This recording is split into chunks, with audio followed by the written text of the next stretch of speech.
UEFA champions লিগের সহজ জয় পেয়েছে আর্সেনাল ও রিয়াল মাদ্রিদ। ইন্টার মিলানের বিপক্ষে ৩-১ গোলে জয় পায় গানাররা। এদিকে মোনাকোকে ৬-১ গোলে হারিয়ে বড় জয় তুলে নিয়েছে আর বেলোয়ার শিষ্যরা। অন্যদিকে টুর্নামেন্ট প্রথম অভিষেক হওয়া বোদো গ্লিমটের কাছে ৩-১ গোলে হেরেছে ম্যানচেস্টার সিটি। সান সিরোতে ইন্টার মিলান ও আর্সেনালের ম্যাচে দর্শকদের মাঝে ছিল চরম উত্তেজনা। ম্যাচের শুরু থেকেই আক্রমণাত্মক খেলে মিকেল আর্তেতার শিষ্যরা। ব্রাজিলিয়ান ফরওয়ার্ড গ্যাব্রিয়েল জেসুসের ১০ মিনিটের গোলে লিড নেয় আর্সেনাল। তবে পেতার সুচিচের ১৮ মিনিটে করা গোলের স্বাগতিক ইন্টার মিলান সমতায় ফেরে। জেসুসের দ্বিতীয় গোলে স্কোরবোর্ডে ২-১ ব্যবধানে লিড নিয়ে বিরতিতে যায় গানাররা।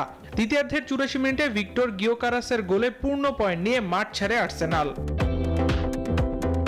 এদিকে বার্নাব্যুতে এক রোমাঞ্চকর ম্যাচ দেখেছে ফুটবল ভক্তরা। স্বাগতিক রিয়াল মাদ্রিদের কাছে পাত্তাই পায়নি সফরকারী মোনাকো। প্রথমার্ধে দলের হয়ে ৫ ও ২৬ মিনিটে দুটি গোল করেন এমবাপ্পে। স্কোরবোর্ডে ২-০ লিড নিয়ে বিরতিতে যায় আরবেলোয়ার দল। দ্বিতীয়ার্ধে মোনাকোর উপর আরও চড়া হয় ভিনিসিয়াস জুনিয়ররা। মোনাকোর হয়ে একমাত্র গোলটি করেন জর্ডান তেজে। ৮০ মিনিটে বেলিংহাম মোনাকোর জালে বল পাঠিয়ে ৬-১ গোলের বড় জয় তুলে নেয় রিয়াল মাদ্রিদ। অন্যদিকে এম্পেরিয়া স্টেডিয়ামে হতাশাজনক সময় পার করেছে ম্যানচেস্টার সিটি। প্রথমার্ধে বোদো গ্লিমটের হয়ে ক্যাসপার হক ২২ ও ২৪ মিনিটে দুটি গোল করে জয়ের পথ তৈরি করে। বিরতি থেকে ফিরে ৫৮ মিনিটে জেমস পোর্টারের গোলে ৩-০ ব্যবধানে লিড নেয় বোদো গ্লিমট। আক্রমণ পাল্টা আক্রমণে এক গোল শোধ দিয়ে ম্যাচে ফেরার চেষ্টা চালায় পেপ গার্দিওলা শিষ্যরা। তবে শেষ পর্যন্ত ৩-১ ব্যবধান হেরে মাঠ ছাড়তে হয় সিটিজেনদের।